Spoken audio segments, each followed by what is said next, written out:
Hello, everybody, and thank you for coming, and thank you for watching the Paramedic Service Committee of April 4th. I call the meeting to order. We do have all members except Mayor Bailey, but we are expecting him shortly. If the meeting, it's a pretty light agenda, so we'll see how that goes. But we do have quorum, so we will begin. Attendance has been taken, noting what I just noted. Can I get a motion to approve the agenda? Moved by Councillor Sless, seconded by Councillor Vanderstelt. Any discussion about this motion? Seeing none, I will call the vote. All those in favor? Approved. Next, any declarations of pecuniary interests? Seeing none, we'll move on. We have no delegations, no petitions, and no presentations as of today. But could I get somebody to move the adoption of the minutes from the previous meeting just to get them on the floor? Moved by Councillor Pierce, seconded by Councillor Vanderstelt. These are the Paramedic Service Committee meeting minutes of February 7th. There's Russell. Hi, hello, Russell. And Mayor Bailey's here as well. Excellent. So we're just moving the adoption of the minutes from the previous meeting. Are there any additions, deletions, questions, comments about those previous minutes? Seeing none, I will call the vote. All those in favor? Approved. Any business arising from the minutes? Okay. I don't believe we have any consent items to approve. No, we'll go right then to, sorry, I just lost my screen there. No consent items to approve or receive, so we will move to staff reports. Russell, we have the Paramedic Services statistical package for January, February, and your update with a recommendation at the end, but why don't we go first with your update in your report. You are muted. Having issues this morning. Zoom would not connect, and I do apologize for being 1 to 2 minutes late. So do you want the director's report first, or do you want to go through the current updates and the stats? We'll do we'll go in the order it's written here. It says Paramedic Services statistical package and then the chief's update. But it says one report. The report is as stated. Does anybody have any questions regarding the overall Paramedic Services update for stats that you have from what we provided? I see Mayor Davis is first in queue. Mayor Davis, you have the floor, followed by Councillor Pierce.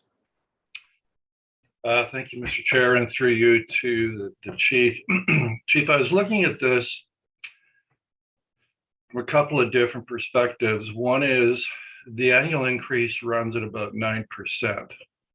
8 to 9% per year, and that's been pretty consistent year in, year out. And I'm trying to figure out why.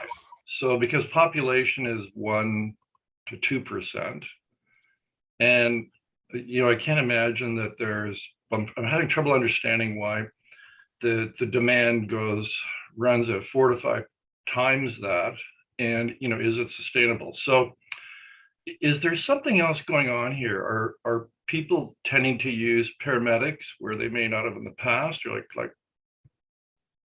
is it just people, are the population's aging and there's more of a demand? Have you ever done what I'm getting at, have you ever done a real analysis of the demand side? We'll have Russell speak, and I think Michael Bradley would like to speak to this as well. Through you, Mr. Chair, this has been an ongoing issue for the last 7 to 10 years. And in previous reports, it was identified that it was population growth. It was the aging population, less family doctors that are currently in the community, and people will call 911. We had tried different campaigns back in 17, 18, and 19 through the help of the BGH to suggest to people that you should go to an urgent care center, should try to contact a family doctor. But our call volume has increased more to calls that are critical, more to the population and the aging population that we currently have. In Brantford, we are very fortunate to have like the CP program, the long-term care program, to help with other agencies. Without those, our call volumes and the deferral that those programs bring to the community members would probably be up another 2,000 to 3,000 calls annually. And Michael, did you want to speak to this as well? Yeah, thank you, Mr. Chair, and through you, to Chair Davis's comments about have we done analysis on this? We actually did a strategic action plan in 2016, and we had a third party do a fairly robust analysis on both our service as well as the broader paramedic services space. And it along with what Chief King just said, it identified population growth, an aging population, but also something they referred to as the factor. And the factor was the preponderance for people to call an ambulance at a greater rate than they did in the past. So how it was put to me is my father would be less likely to call an ambulance if he was ill than I would, and so forth. Younger generations will rely on an ambulance more than the previous generation. So those three aspects are combining to drive call growth much higher than the rate of population. So I think it's and we'd be happy to dust off that report and bring it forward. We were probably due to redo that analysis sometime in probably next year. So yeah, because when someone calls, does some people call for paramedics because that may be better for them in terms of priority than walking into the ER? Like, do they jump the queue? For you, Mr. Chair, there is a overall perception out there that if you call an ambulance, you get ahead of the queue, you don't have to wait in the waiting room. That was one of the items that we identified. We're working with the hospital in 17, 18, and 19 to discourage people that they would not get any other treatment. But then it kind of works on the backside that people wait, like during COVID, they waited and waited and waited so long that they became more critical. So it's a very difficult balance, but we've tried from a media perspective to try to discourage people from calling 911, trying to get an ambulance, as they do not get ahead of the queue. It goes on their overall condition, not who got there first. Okay. All right. So the good news is fewer people are doing what my grandpa did and having a heart attack and driving themselves to the hospital. But by the same token, those hospital offload times aren't any better. So Councillor Pierce and Councillor Vanderstel. Thank you, Mr. Chair. Through you to Russ. As always, Russ, it's a great report, and every once in a while I'll throw you a little bit of a curveball and ask for something a little bit different. I will there in just a minute. Again, if we're looking at the offload stats, we're tracking higher than we ever have. We've gone over several different possible reasons for that, but when it comes to the response time standards for the cardiac arrest and the CTAS-1 patients and stuff, I know I've tried to correlate potential offload delays resulting in these lower stats, and I just want to make sure that I know you've said in the past that that's not really the case. I just want to make sure, because if we look at our year-to-dates for the cardiac arrest and the CTAS-1, we're below what we've put as a benchmark on there. So again, if it's not, please just say so. But I'm looking, is there any correlation between the extended offload times and not potentially being able to get there within our benchmark times? If you could on that one, please. Through you, Mr. Chair, you are correct, Councillor Pierce. It is with the extended offload times. Our vehicles are not readily available for the sudden cardiac arrest and their CTAS-1 patients. We rely on neighboring services, Hamilton, Norfolk, Haldimand, Six Nations, to basically get to those calls. As some of the benchmarks, as it says, the very first line of sudden cardiac arrest, 6 minutes or less. If all of our vehicles are tied up at the Brantford General Hospital doing calls, or we're utilized for doing CTs down to Hamilton, our fleet of 9 or 10 during the day now get depleted even further. So we're relying more heavily on our neighbors, and that's why our benchmark times are not being met. 6 minutes and 8 minutes is an ideal situation. And if you look back on previous stats, even the ones for sudden cardiac arrest, we've been hovering at, I think our best year was at 56% back in 2018. Mm-hmm. Yeah. Okay. I appreciate that, Russ. And again, there's been so much in the news of late, the last 6-8 months in regarding offload times. And I know AMO's done a lot of discussions on it on their end. And I know you folks have had discussions with the province and stuff like that. And it appears that, through all your efforts, you appear to be kind of hitting a bit of a brick wall when it comes to the province and understanding these offload times and that sort of thing. I'm curious if there's any way that we can, and I don't want to use anybody's illness as a ace in the hole type thing, but I'm wondering, like, we can't be the only municipality that their stats on those type of things are lower than benchmarks because of offload times. And I'm curious, in discussions with the province and such, has that come up, the fact that, hey, you know what, because of these offload times, we are now not able to meet our benchmarks for the two most critical pickups that an ambulance service can do. I'm curious if those conversations have been had. Through you, Mr. Chair, yes, the conversations have been had. Our OAPC and our president, Peter Dundas, has had ongoing conversations with the ministry. We do fill out surveys. We provide them updates of what's happening as a snapshot within our survey. Some of the ideas that the ministry has come up with was doubling up on patients in one crew. But when you're dealing with that, you're dealing with A, real estate at the hospital, 2, you're dealing with additional equipment. We costed it out on average. Even if you had to double up, we need an extra monitor and an extra stretcher and a place to do the stretcher. So for every one we did was approximately about between $100,000 and $120,000 additional equipment for one additional. So you and I do a call, Councillor Pierce, and we have our patient and the next crew watches it, but we need another power load stretcher, another monitor, another ALS bag. It was basically coming to the point of very being not cost friendly, really, at the end of the day. Okay. Just a comment to that, Mr. Chair, and then one more if I could. Yeah, that's unfortunate, because I guess it's tough to say, but it gets into difficult territory when we're putting prices on potentially people's welfare, right? I'll leave that part of it alone.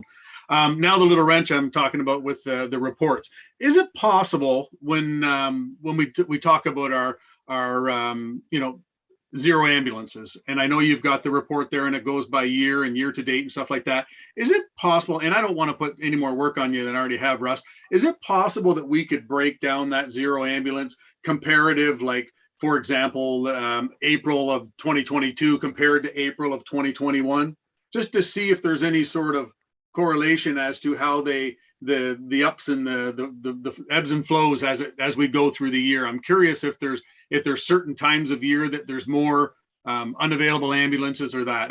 Again, if it's a lot of work, don't worry about it, but I'm just curious if we could potentially expand that report to show a month over month as well. I believe that's where the statistics come from, our different databases. I will look at it for our next meeting to see if I can break it out month to month, just like we've done call volumes and everything else month to month. We can look at it and see where it is. Yeah, exactly. It'd be just nice to see that comparison. Thank you very much, Russ. Thank you, Mr. Chair. I just want to clarify something with Russ before we get to Jan and Councillor Sloss, John. Russ, that piece you were talking about during John Pierce's second question, is that similar to what the province is floating around batching to deal with offload delays? Because I was going to ask about that, but yes. Yeah, okay. So it is the batching piece. So, okay, I won't ask about that later because you've answered it very, very thoroughly. Through you, Mr. Chair, just to answer that even further, there was some hoops to jump through from the ministry to allow this to happen, where some services took it on common practice. The ministry did come out with basically a mission statement or a memo saying this can be allowed with the criteria. We have not elected to do so because we do not have spare stretchers monitors at this time to do so. I wonder if that might be worth asking around grants, et cetera, but that's a discussion for another time. Councillor Vanderstelp, then Councillor Sloss. Thank you, Chair LaFerriere. Through you to Russell. Russell, thank you. As always, a very clear report. What I'm hearing from our community policing partners is that the nature of policing has changed over the last 5 years, and that their duties and responsibilities have changed based on the types of crimes that are being committed. So when I'm looking at one of your tables, percentage of total calls, I'm just wondering, there's two lines in there. One is behavior and psychiatric. The other one is trauma and injury. Would it be fair to say that any of the drug overdoses, any of the drug-related crimes, any of the more urban-centered crimes would be categorized underneath those two lines, or is there a kind of a separate line that does record that kind of call activity? I would say the categories that the province has given us, right, are really gray. It's the determination of the crews at the time and what they witness on each and every call. But I would say, yes, they would go underneath the trauma area and also the behavior psych area, also including overdose occurrences. Okay, and those, I mean, behavior and psychiatric has actually kind of dropped off, unless I'm getting that wrong, which suggests to me that there's less concern than we had 3 years ago. Any idea why we're seeing a drop while there's a kind of a general feeling that crime is on the rise in that area? Through you, Mr. Chair, actually, our highest was in 2019, according to the stats that we give you right now, but it's going back up again. We hit 4.15%, 3.76%, and now we're up to 4.02%, right? It's on the rise. Trying to relate what we are finding as we look at the stats, trying to relate anything that happened in like 2020, 2021 dealing with COVID, it wasn't the norm, right? There was not the norm. We weren't being called for services as much. We can't relate to those, but I feel that every one of those columns that we've been tracking for the last 7 years, you're going to see a significant increase moving forward. Yeah. Okay. Thanks, Russ. And based on, you know, I think the inevitability of these numbers, it seems like there's a supply and demand question. When do you foresee the next half ambulance or full ambulance coming online? Through you, Mr. Chair, we had approval from last year's budget. Our next one starts on July 1st. And of this year. Just a steady population-based increase from that point on, correct? Through you, Mr. Chair, Michael Bradley's report that he was referring to in 2016 that was adopted in the previous ambulance committees suggested to have a 12-hour vehicle placed into the service every second year. We'd either make it a day car or add it to another day car to make a 24-hour car. But it also said in that report that if your call volume, they anticipated our call volume at the time the report was written was 5 to 6% annually. And as Mayor Davis said, we're annualizing 9.5. So right now for vehicles, I'm talking to other chiefs. There are not other services out there that are still running at a 98% capacity. And right now, with our time on task being longer, we're exceeding 98% to almost like 102% capacity, right? That's why we're relying on our neighbors to get our calls done in our area. So as Michael Bradley suggested that we're due for the report in late 2022, 23, it would be an excellent snapshot to give us all where we're heading for the future. Okay, brilliant. Thanks, Russell. That's what I suspected. Thank you. Thank you, Mr. Chair. Thank you, Councillor Mansell. Councillor Sluff, you have the floor. Yes, thank you, Mr. Chair. Russ, would it be possible to get a cost per capita on ambulance service and then the comparators? Yes, sorry, through you, Mr. Chair. Yes, we did a cost comparison in 2021, and we could get the figures put together for you for the next meeting. Appreciate that. Yes, thanks, Russ. That would be helpful. Thank you. Through you, Mr. Chair, when we did look the last time, we were one of the lower cost per capita for ambulance service and our costing in the past. So we were at the more of the low end. Other services were, I'm just going to use off the top of my head, if we were at $49 cost per capita, other places were at 62 to 65. Okay. So there was a real gap, but to be accurate, I will provide you the accurate document at our next meeting. Appreciate that. Thanks, Russ. Thanks, Mr. Chair. No problem. I remember we were very low. We were really one of the lowest in the province. So that was good news, but in a way, we have to balance that with the health concerns. Any first-time speakers have any questions? Any second-time questioners? Okay, so I'd ask for somebody to move the recommendation that the report be received as information. Moved by Councillor Pierce, seconded by Councillor Vanderstelt. Any discussion about the report? Seeing none, I will call the vote. All those in favor? Moved unanimously. Now we're moving to well, Chief King, was that also, would you consider that also your chief's update, or would you like to make a chief's update? Because we can do so informally. We moved it, but we can. Through you, Mr. Chair, I'll try to make it as brief and point form. Sure. Through you, Mr. Chair, our service is currently still running at 100% capacity. Over the past 2 months, we've added 10 new additional part-time staff and currently in the recruitment phase for the summer. Through COVID, we had a lot of people off on COVID. Staff were not getting their time off as requested. So the additional staff will help us out a lot, especially if we do get a 6th wave for COVID. We anticipate that on the other side of the pandemic, right, our call volume will surpass 2021 at a rate of 9.5%. Each committee meeting, I will update you as where we stand in our increase. We are continue to work with the BGH to address the offload delays and the offload issues. They seem to spike either call volume or just having basic real estate for the beds.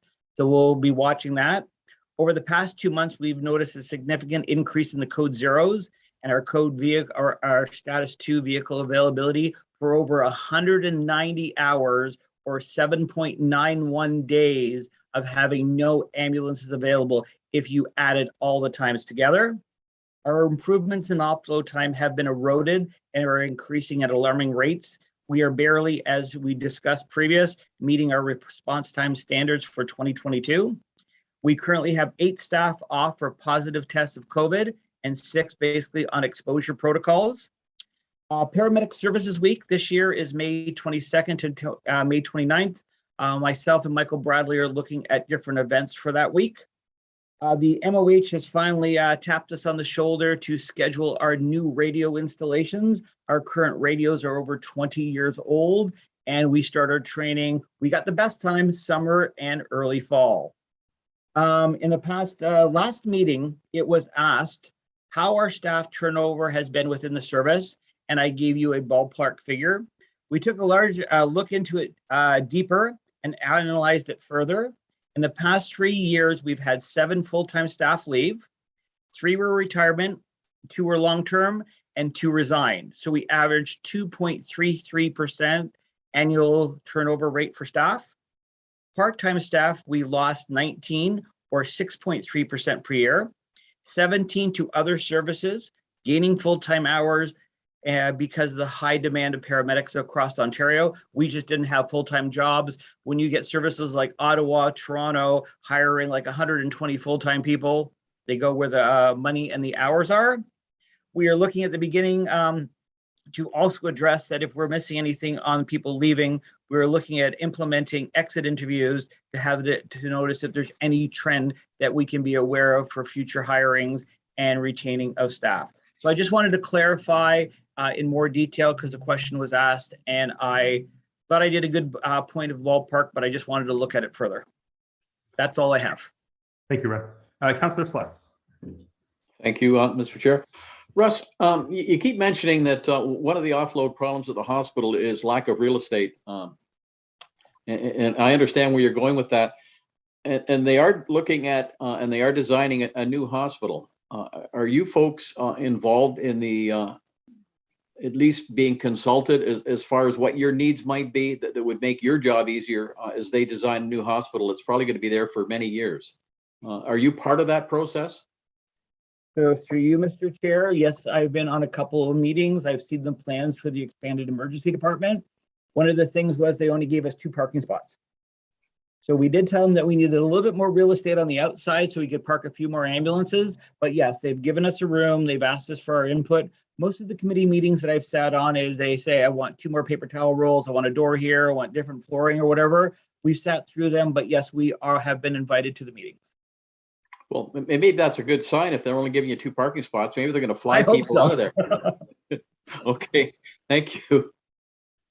Thanks, Mr. Chair. No problem. Councillor Pierce. Thank you, Mr. Chair. To Councillor Celeste, I was thinking that as well. Okay, so we only need 2 spots because they're going to start whipping them through, but we could always wish, I guess.